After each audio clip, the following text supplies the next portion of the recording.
사람들의 마음을 조종하면 우크라이나 전쟁이 계속될 수 있습니다. 푸틴이 우크라이나 침공 이후 계속 써온 선전 전략은 지금까지 그에게 잘 통했습니다. 하지만 선전은 아군이 같은 이야기를 할 때만 효과적이지만 이제 푸틴에게는 해당하지 않습니다. 크렘린의 선전은 우크라이나 전쟁에서 이미 패배했다는 사실을 인정함으로써 러시아 지도자를 배신했습니다. 상상도 못했던 일이 일어났고 푸틴의 기만적인 게임은 이제 끝났습니다. 이 모든 일의 중심엔 한 남자가 있습니다. 블라디미르 솔로비요프.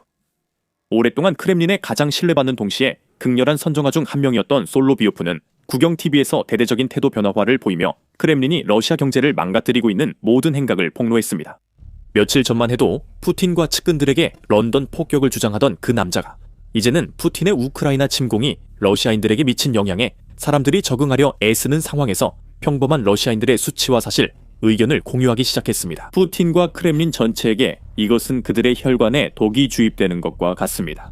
푸틴이 국민들에게 믿게 하려던 허튼 소리를 퍼뜨리며 거액을 받던 그 남자가 이제는 그게 모두 거짓이었다고 공개적으로 밝혔습니다. 러시아는 고군분투하고 있습니다. 경제 붕괴 직전입니다.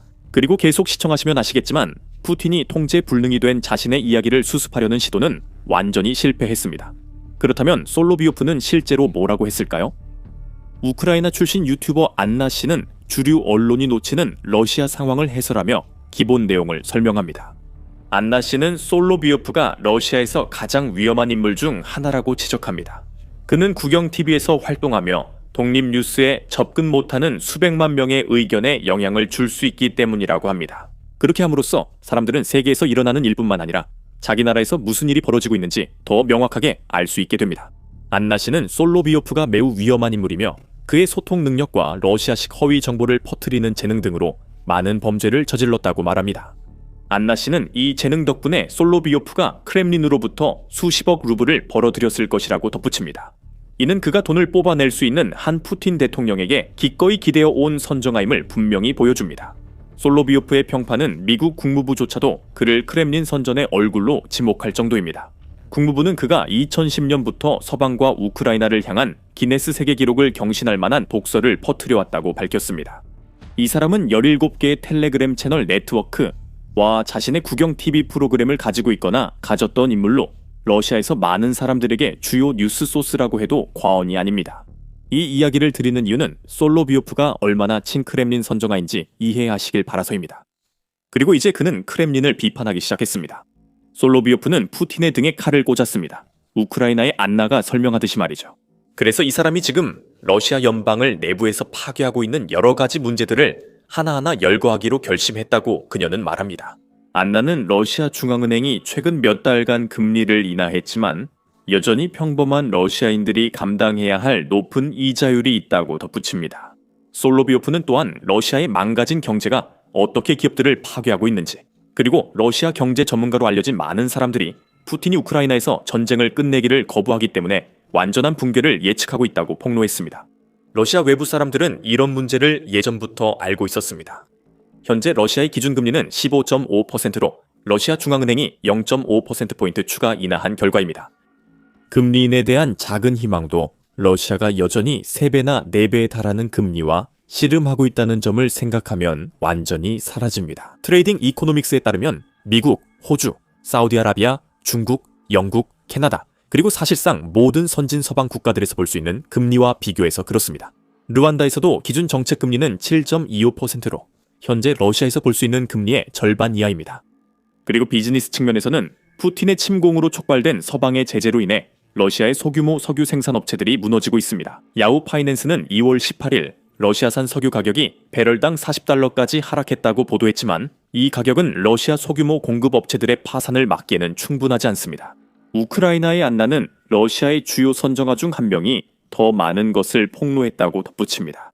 금리는 높고 기업과 식당, 상점들이 문을 닫으며 아파트 단지는 팔리지 않고 있습니다. 그녀는 그가 반복해서 말한 내용과 솔로비요프의 격분을 언급하며 더 많은 것이 있었다고 했습니다. 러시아의 어려움을 겪고 있는 건설, 금속, 석유 및 가스 산업 모두가 선정아의 현미경 아래에 놓였습니다. 이번에는 러시아의 적이 아닌 크렘린을 향한 직접적인 메시지였습니다. 이 메시지는 푸틴에게 그가 시작한 전쟁이 국민들을 경제적으로 무너뜨리고 있다는 사실을 러시아 국민들도 알고 있다고 전합니다. 이코노미스트는 2월 16일 기사에서 러시아 경제가 사망지대에 있다고 말했습니다. 이 매체는 러시아 경제가 완전히 붕괴하진 않겠지만 우크라이나 전쟁 후 오랜 시간이 지나야 회복될 것이라고 말합니다. 러시아 경제는 일종의 부정적인 균형 상태에 갇혀 있습니다. 푸틴의 끊임없는 전쟁 욕망이 그가 벌이고 있는 전쟁과 직접 관련 없는 모든 산업을 잠식하면서 러시아 경제는 간신히 버티는 것 외에는 할 수 있는 일이 없습니다. 평범한 러시아인들이 겪는 이런 끔찍한 상황을 블라디미르 솔로비요프가 지적한 것이며 그가 이렇게 대담한 발언을 한 것은 러시아에서 큰 권력 변화가 일어나고 있음을 서서히 인식하고 있기 때문인 것으로 보입니다. 푸틴의 장악력이 약해지고 있습니다. 자신의 나라를 어떻게든 붙잡으려는 이 독재자는 이제 자신의 결정이 국민들에게 초래한 현실을 더 이상 숨길 수 없습니다. 또한 안나는 솔로비요프가 평범한 사람들에게도 이야기하고 있다며 그의 폭로에 대해 이렇게 말합니다. 그는 죽어가는 경제에 아주 명백한 신호들에 집중하고 있다고요. 아마도 그가 이런 얘기를 시작한 건 사람들이 거리나 직장, 부엌에서 이야기하는 문제의 심각성에 영향을 받은 것일 겁니다. 아무 일도 없는 척하는 건 매우 잘못된 일입니다. 다시 말해 러시아의 경제 문제는 무시하기에는 너무 커져버렸습니다. 그리고 솔로비요프에게는 이것이 딜레마가 됩니다. 그는 모든 것이 괜찮고 러시아가 강하다는 크렘린의 입장을 계속 따라야 할까요?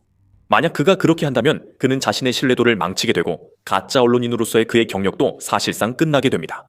아니면 크렘린 선정하는 자신의 후원자들에게 등을 돌리고 러시아 국민들에게 영향을 미치고 있는 현실을 전달해서 푸틴의 분노를 감수해야 할까요? 솔로비요프는 러시아 권력층을 공개적으로 비판한 적이 있습니다.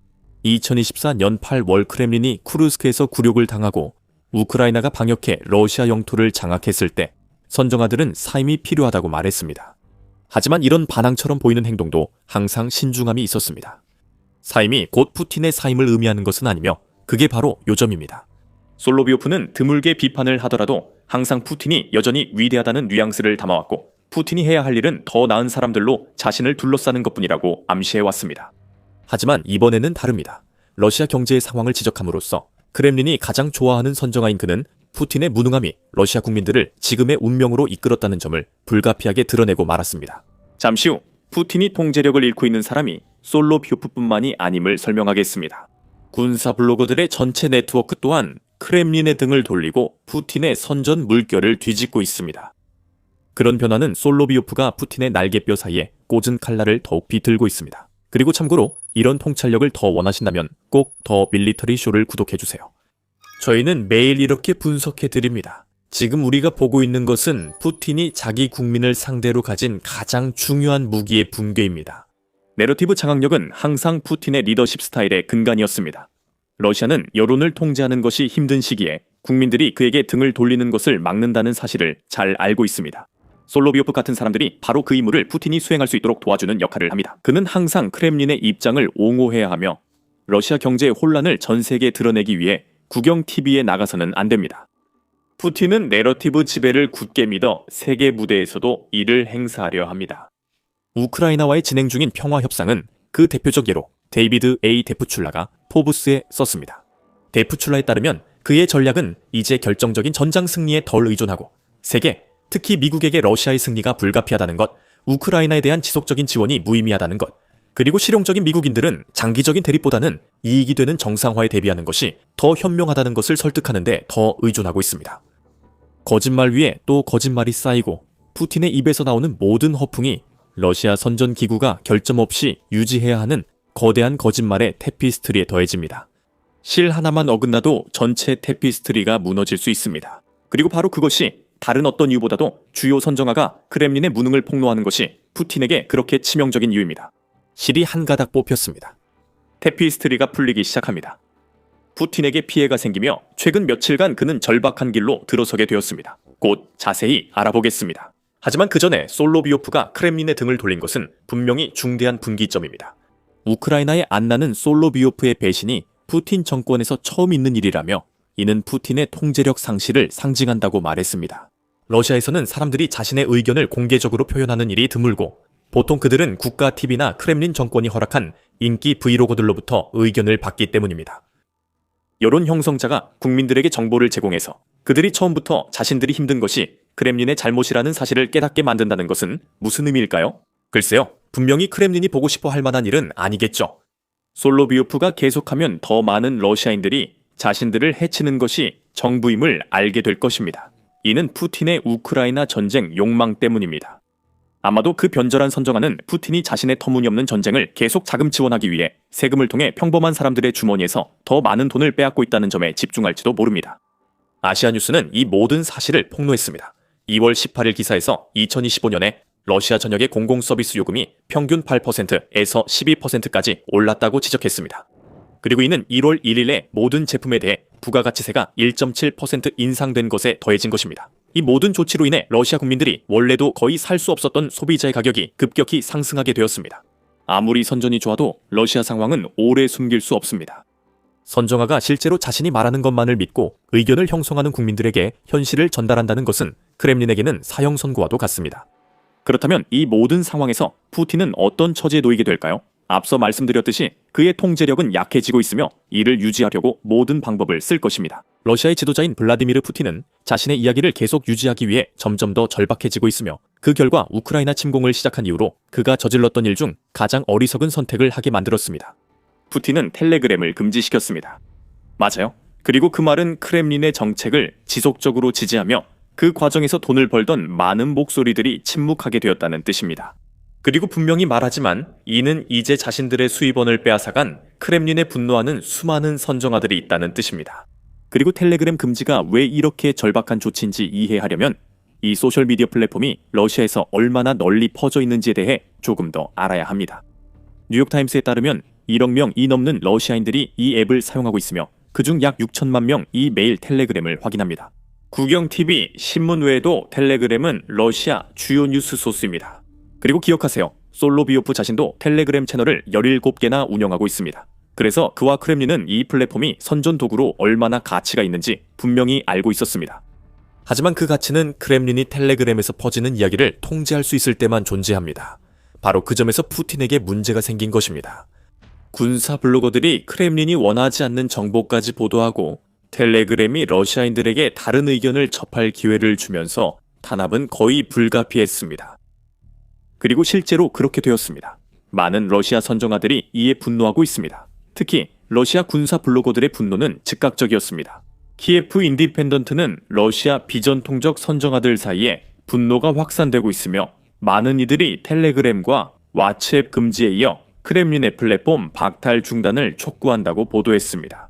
비테르보메르는 텔레그램에서 유명한 러시아 군사 블로거로 냉소적인 발언으로 분위기를 요약했습니다.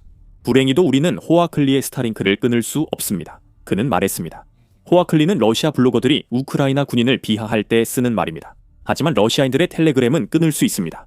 가능하면 왜 안 하겠습니까? 푸틴 입장에선 왜 안 되겠습니까? 텔레그램이 없어지면 크렘린은 러시아인들을 국가가 통제하는 맥스 앱으로 유도하고 무엇보다 크렘린이 승인하지 않은 소식통의 뉴스 접촉을 막으려 할 것입니다. 블룸버그는 2월 17일 푸틴의 열성 지지자들조차 텔레그램 금지에 강하게 반발한다고 보도했습니다. 이 매체는 이 특정 앱에 대한 접근을 차단하는 것이 많은 러시아인들에게는 도를 넘는 일일 수 있다고 전했습니다. 흥미롭게도 몇몇 주요 인사들조차도 이번 조치에 반대하고 나섰습니다. 푸틴이 가장 아끼는 대변인 드미트리 페스코프는 텔레그램 상실이 유감이라고 밝혔습니다. 그리고 역시나 솔로비오프도 생방송 중에 푸틴의 텔레그램 금지 이후 자신의 시청자 수가 급격히 줄었다고 불평했습니다. 군사 블로거들은 크렘린에 매우 중요합니다. 그들이 크렘린이 원하는 방식으로 역할을 할 때 이 블로거들은 러시아 선전기계의 중요한 톱니바퀴 역할을 합니다. 이들은 푸틴의 디지털 졸병들이라고 CNN은 2023년에 보도했습니다. 그리고 이들 중 다수는 러시아 군대와 바그너 같은 중군사 조직 내부에 깊숙한 정보원을 두고 있습니다. BBC는 이 블로거들이 러시아 독자들 사이에서 인기가 많은 이유가 이들이 종종 러시아 국영 언론보다 우크라이나에서 일어나고 있는 일에 대해 더 많은 정보를 제공하기 때문이라고 덧붙였습니다. 물론 이들은 이를 통해 많은 돈도 벌고 있기 때문에 텔레그램 차단으로 인해 수입원이 끊기면서 많은 이들이 크렘린에 분노하고 있다는 점도 무시할 수 없습니다. 아마 그래서 푸틴이 군사 블로거를 차단하려는 걸지도 모릅니다. 그들은 너무 많은 것을 알고 너무 많은 것을 말하며 수십만, 심지어 수백만 명의 청중을 가진 이들도 많기 때문에 러시아 국민들에게 너무 큰 영향을 미치고 있습니다. 기억하세요. 푸틴의 전체 통치는 항상 이야기를 통제할 수 있는 그의 능력에 기반하고 있습니다. 크렘린이 통제하지 못하는 인물들이 소셜미디어에서 활동하면 앞서 언급한 거짓의 테피스트리에서 더 많은 실타래가 풀리기 시작합니다. 러시아는 2025년 말부터 이런 블로거 선정아들에게 등을 돌리기 시작했습니다. 그리고 카네기 재단이 12월에 언급했듯이 여러 명이 외국 대리인으로 분류되거나 러시아의 억압적인 극단주의 법에 따라 범죄로 기소된 것으로 드러났습니다. 카네기 재단은 이 과거의 선전 기구에 대한 탄압이 의도적으로 계산된 것이라며 크렘린이 친전쟁 급진주의자들의 목소리를 잠재우려 한다는 인상을 줄 수 있다고 지적했습니다. 4년간의 전쟁으로 인해 평범한 러시아인들은 푸틴의 침공에 지쳐버렸습니다. 하지만 국가의 탄압도 솔로비요프를 짓밟기에는 너무 느렸습니다. 그리고 그가 크렘린의 등을 돌리자 푸틴의 절박함은 완전한 절망으로 바뀌고 있습니다. 크렘린이 러시아 국민들에게 들려주고 싶은 메시지를 전달하기 위해 국영 TV에 내세운 그 사람조차 믿지 못한다면 푸틴은 도대체 누구를 믿을 수 있을까요? 이야기를 퍼뜨리는 이들마저 지침을 안 따른다면 푸틴이 내러티브를 어떻게 통제할 수 있을까요? 이것들은 푸틴이 답하기 꺼렸던 질문들입니다. 지금 러시아에서 정보 억압 시도를 보면 자신의 시간이 얼마 남지 않았음을 아는 지도자의 행동임을 알 수 있습니다. 러시아는 모든 국민이 자신의 권리와 자유를 그 지도자에게 위임한 결과 그 지도자의 광기로 고통받는 나라라고 우크라이나의 안나가 솔로비요프의 행동에 대한 자신의 영상을 마무리하며 말합니다. 아마도 한때 크렘린을 옹호하던 선정하였던 그는 그 사실을 깨달았고 자신의 플랫폼을 이용해 국민에게 힘을 실어주거나 최소한 그들이 겪고 있는 일을 드러내는 것이 푸틴이 원하는 말을 하는 것보다 더 중요하다고 결심했을지도 모릅니다. 우크라이나 전쟁은 이미 패배했고 러시아인들은 시간이 갈수록 그 영향을 더 크게 느끼고 있습니다. 이제 등에 칼이 꽂힌 푸틴은 물론 계속 밀어붙일 것입니다. 하지만 그는 크렘린이 국민에게 절대 듣게 하고 싶지 않은 메시지를 러시아에서 가장 영향력 있는 인물 중 하나가 전한다는 걸 알면서도 그렇게 할 것입니다. 푸틴은 나라를 망쳤고 솔로비요프도 일을 합니다. 변절한 선정아조차 러시아 상황의 심각성을 완전히 드러내지 않았습니다. 러시아 경제는 완전히 바닥에 떨어졌고 이미 나라 자체가 내려가 버려서 앞으로 100년 동안 하수구에서 찾을 수 없을지도 모릅니다. 그 이유는 영상에서 확인할 수 있습니다. 마음에 드셨다면 푸틴 측이 전쟁을 어떻게 보는지 다루는 더 많은 폭로를 위해 더 밀리터리 쇼 구독도 잊지 마세요.